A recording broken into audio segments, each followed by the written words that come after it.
বন্ধুরা, তো একটা দাদা কমেন্ট করেছিল যে আমার একটা বাচ্চা পায়রা 25 দিনের মাথায় বাচ্চা পায়রাটা মরে গেল। তো আগেও হয়তো ওরকম মরেছে, তো আমার সাথেও এই জিনিসটা হয়েছে। তো এই জিনিসটা কেন হয় সেটা একটা ডিটেলসে বলতে বলেছিল দাদা ভিডিওতে। তো দেখেন এই জিনিসটা কেন হয়।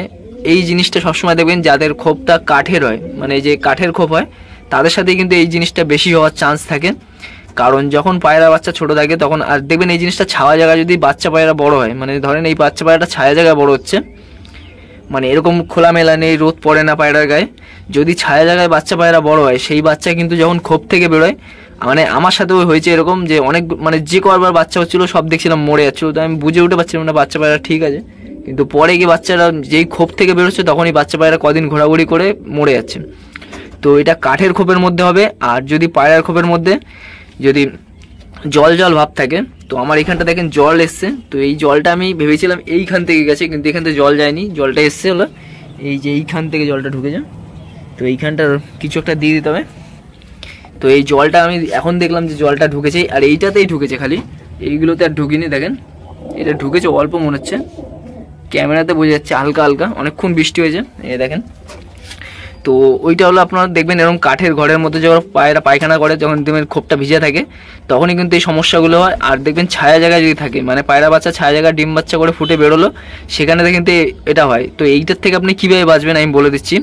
দেখবেন একটা বাচ্চাও যদি যদি হয় তাহলে আপনি বলবেন আমাকে, যে এই জিনিসটা আপনি করবেন।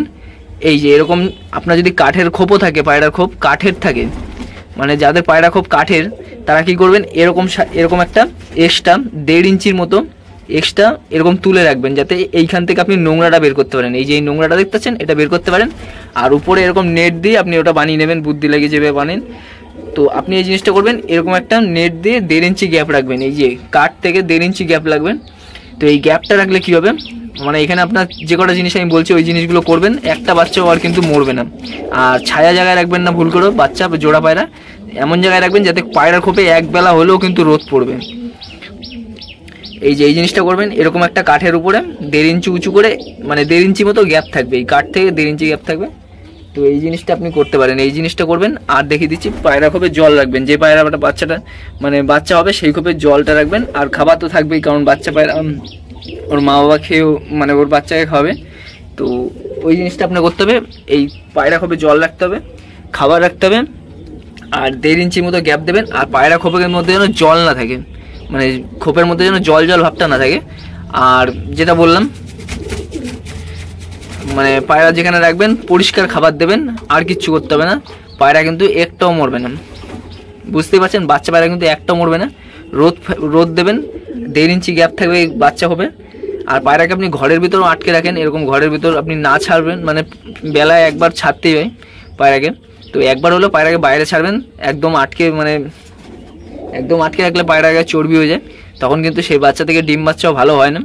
তো পায়রাকে একবার হলেও ছাড়বেন, ডানা কাটা পায়রা হলেও কিন্তু ছাড়বেন ওকে।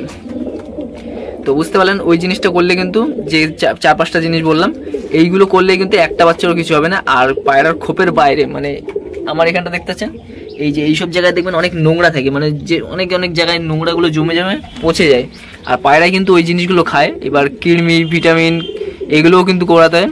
তো ওইগুলো যদি একদম না করে তখন কিন্তু পায়রাকে চট করে রোগে ধরে নেয়। আর রোগে ধরে নিলে, মানে যে পায়রা একদম সবসময় ছাড়া থাকে সে পায়রাকে যদি চট করে রোগে ধরে নেয়, সে পায়রা যদি কোনো ট্রিটমেন্ট না করে, কৃমি না করে, সে পায়রাকে ওষুধ খাওয়ালে তখন আর বাঁচে না। কিন্তু আমার এই পায়রাগুলো দেখতেছেন, কারণ পায়রা কিন্তু রোগ হবেই। তো এক সময় হয়ে যায়, তো 2-1 সময় হয়ে গেলে আমি সেই ওষুধটা দিলে পায়রা মানে 2-3 দিনের মধ্যেই ঠিক হয়ে যায়। কিন্তু অনেকেই করে পায়রা সবসময় ফ্রি থাকে, কৃমি করায় না, কিছুই করে না, পায়রাকে স্নান করে না। পায়রাকে কমসে কম সপ্তাহে 2বার করে স্নান দিতে হবে। আর 2বার করে স্নান দিলে পায়রা কোনোদিনও রোগে পড়ে না। তো এই ব্যাপারটা বুঝতেই পারলেন, পায়রাকে সপ্তাহে 2বার করে স্নান দিতে হয়, 2বার না পারলে একবার, মানে একবেলা তো স্নান দিতেই হয় সপ্তাহে। তো এই জিনিসগুলো যদি মাথায় রেখে পায়রা মানে রাখেন, তাহলে কিন্তু পায়রার বাচ্চা মরবেও না একটাও। তো আমার সাথেও কিন্তু ওই জিনিসটাই হতো, আমি ওই জিনিসটা জবে থেকে চেঞ্জ করে দিয়েছি। মানে বাচ্চা পায়রা ছোট থেকে পুরো বিন্দাস বড় হচ্ছে, বাচ্চা পুরো ভালো থাকে, কিন্তু খোপ থেকে বেরোবে তার 3-4 দিন পরেই পায়রা বাচ্চা মরে যায়। তো ওই জিনিসটা আমার সাথে হয়েছে, তো আমি দেখলাম ওই জিনিসটা ফলো করে। তো এরকম করার পর থেকে তারপরে কিন্তু আমার পায়রা বাচ্চা একটাও মরেনি। কাঠের খোপ ছিল, তার মধ্যেও কিন্তু আমি এরকম 1.5 ইঞ্চি মতো উঁচু করে রেখেছিলাম, তারপরের থেকে কিন্তু একটা বাচ্চা ওরকম হয়নি আমার সাথে। আর খোপটা তখন আমার অন্য সাইডে ছিল, যার কারণে ওই জিনিসটা হচ্ছিল। একটু ছায়া জায়গা ছিল, আমি খোপটাকে সবসময় ঢেকে রাখতাম। খোপ সবসময় ঢেকে রাখবেন না, অযথা যদি বৃষ্টি না হয় তাহলে কিন্তু পায়রা সমস্যা হয়, পায়রা গরম হয়ে যায় প্রচুর, আর ডিমও কিন্তু নষ্ট হয়ে যায় যদি অতিরিক্ত গরম হয়ে যায়। তো একটু খোলামেলা রাখবেন, তাতে কিন্তু পায়রা ভালো থাকবে। তো ওই দাদারা কমেন্ট করেছিল, তো এইগুলো করলে কিন্তু পায়রা বাচ্চা একটাও মরবে না। যেভাবে বললাম, যে জিনিসগুলো করতে বললাম ওগুলো করেন, আর পায়রা কিন্তু ভালো থাকবে। তো আমি দেখেন এখানে আরও জোড়া দেখিয়ে দিচ্ছি, যখন জোড়া দিয়ে দেখাচ্ছি। এই এক জোড়া, আর এই একটা আমার কালো দানা জোড়া।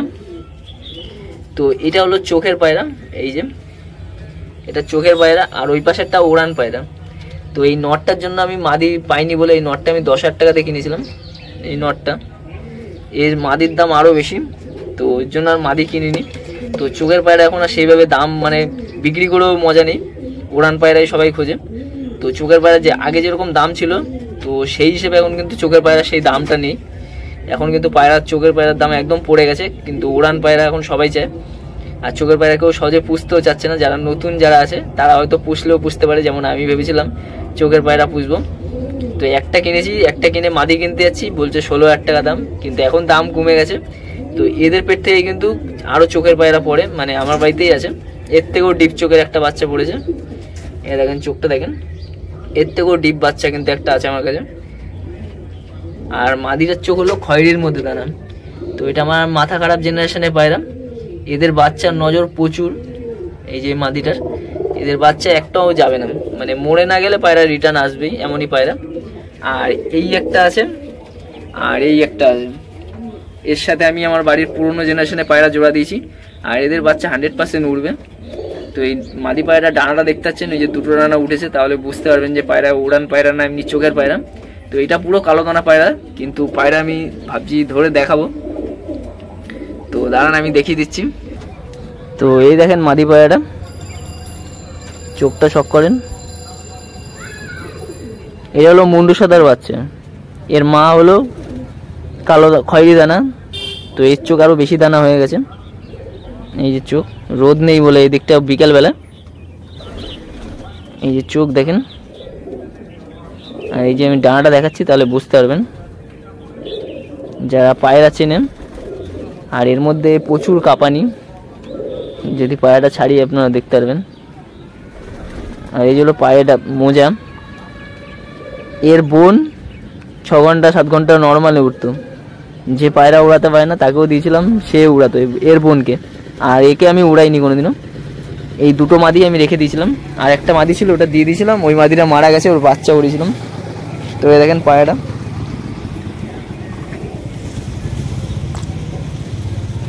দেখেন কাঁপানি দেখেছেন পায়রা, প্রচুর ভাইব্রেশন। আর এর মার একটা সমস্যা আছে, এর মা কি হয়, পায়রা ডিম দেয় না, মানে ডিম দিবে, এই জোড়া দেবো ডিম দিল না, আবার জোড়া দেবো ডিম দিয়ে দেয়। তো এর মার মধ্যে ওই ফলটা আছে। তো জোড়া দিয়েছি, আগের জোড়া দিয়েছিলাম, দুটো বাচ্চা হয়েছিল, বিক্রি করে দিয়েছি। তো এবার জোড়া দিয়েছি প্রায় 7 দিন হয়ে গেল, আমি দেখাচ্ছি ওর মাকে। জানি না ডিম দেবে কি না, ডিম দিয়ে দেবে মনে হচ্ছে, কারণ দেখে তো মনে হচ্ছে ডিম চলে এসছে। এই যে হলো ওর মা, আর এই নটটার সাথে জোড়া দিয়েছি। তো এই নটটা আমার প্রথম বাচ্চা নট, যার ফার্স্ট জোড়া দিলাম এর সাথে। দেখেন প্রথমে যখন নিয়েছিলাম পায়রা ডিম দিত না, একদমই ডিম দিত না, 4 মাসের মতো ডিম দেয়নি। অন্য পায়রার সাথে ঘুরিয়েছি, তাও ডিম দেয়নি। কিন্তু তারপরে আমি ওকে ট্রিটমেন্ট করেছি, যে ট্রিটমেন্টটা করতে বলি ওটা করাতে, তারপরে পায়রা রানিং ডিম দিয়েছে। তারপরে হঠাৎ করে মানে ঘন ঘন বাচ্চা তুলছিলাম, তখন মানে মাসে 2 বার করে বাচ্চা তুলেছিলাম। তো তারপরে গিয়েছিল পায়রাটা ডিম দেয়নি, মানে একটা ডিম দিয়েছে আর একটা ডিম দিচ্ছিল না। তো গরমের সময় ডিম দিয়েছিলাম, তো গরমের জন্য হয়েছিল কিনা জানি না, তো সেই একটা ডিম ফুটেছিল। তো এই বাচ্চাটা বিক্রি করে দিয়েছিলাম, নর বাচ্চা হয়েছিল। আর এই এখন জোড়া দিলাম, প্রায় 7 দিন হয়েছে। তো দেখি পায়রাটা কবে ডিম দেয়। আর সব পায়রাই মোটামুটি ডিম দিয়ে দিয়েছে, এই পায়রা এখন নতুন জোড়া দিয়েছি। তো এই পায়রা দেখি কবে ডিম দেয়। আর এদের জোড়াটা দারুণ হয়েছে, কারণ এর পুরো খোলা লেজ আর পুরো একদম বন্ধ লেজের পায়রা। তো আমার কাছে খোলা লেজের পায়রা সেভাবে ছিল না, যার কারণে জোড়া আমি একে দিতাম না। কিন্তু এর বাচ্চাগুলো দারুণ হয়, আর মরে না গেলে বাচ্চা রিটার্ন আসবেই, এমনই পায়রা। মানে প্রচুর নজর, প্রচুর ডেঞ্জার পায়রা এই যে। তো ভিডিওটা কেমন লাগলো জানাবেন।